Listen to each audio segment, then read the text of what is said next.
साथियों नमस्कार। कृषि बाजार भरतपुर से मैं हरपाल सिंह। साथियों चर्चा करेंगे सरसों बाजार में बन रही असमंजस की स्थिति के विषय में, लेकिन उससे पहले आप सभी से वही अनुरोध कि जो भी साथी हमारे चैनल पर नए हैं वो हमें लाइक, सब्सक्राइब और शेयर भी कर सकते हैं। साथियों सरसों के बाजार में विभिन्न प्रकार की अफवाहों की वजह से असमंजस का दौर बना हुआ है। भारत सरकार के द्वारा आयातित खाद्य तेलों पर ड्यूटी बढ़ाए जाने की चर्चा है। दूसरी तरफ इंडोनेशिया, मलेशिया द्वारा भी निर्यात शुल्क बढ़ाए जाने की चर्चाएं बाजारों के अंदर जोर शोर से तैर रही है, जिसके चलते सरसों बाजार में असमंजस की स्थिति का दौर देखा जा रहा है।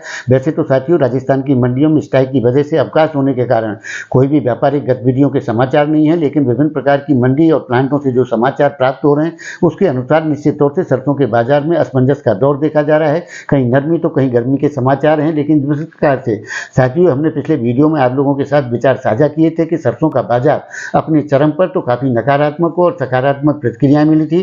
साथियों तेजी में तेजी, मंदी में मंदी सबको दिखती है, लेकिन जिस प्रकार से सरसों का बाजार आज की तारीख में स्टेबल बना हुआ है, जो भाव पहले थे वही भाव आज भी बने हुए हैं और किसी बड़ी तेजी की संभावनाएं फिलहाल के दौर में बिल्कुल भी नहीं है, क्योंकि आवकों के दौर हो चुके हैं।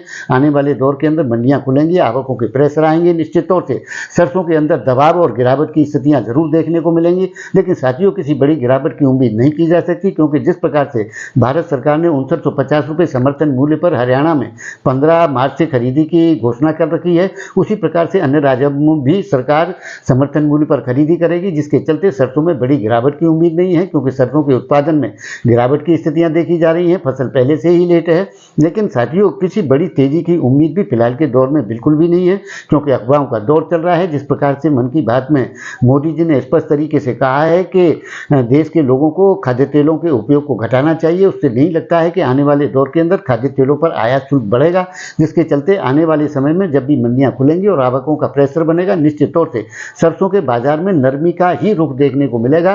किसी बड़ी तेजी की संभावना फिलहाल के दौर में बाजार के अंदर बनती हुई प्रतीत नहीं होती है।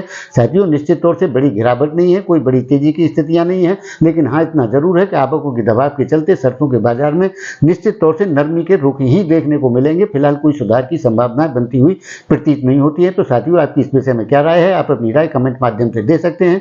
तब तक के लिए धन्यवाद।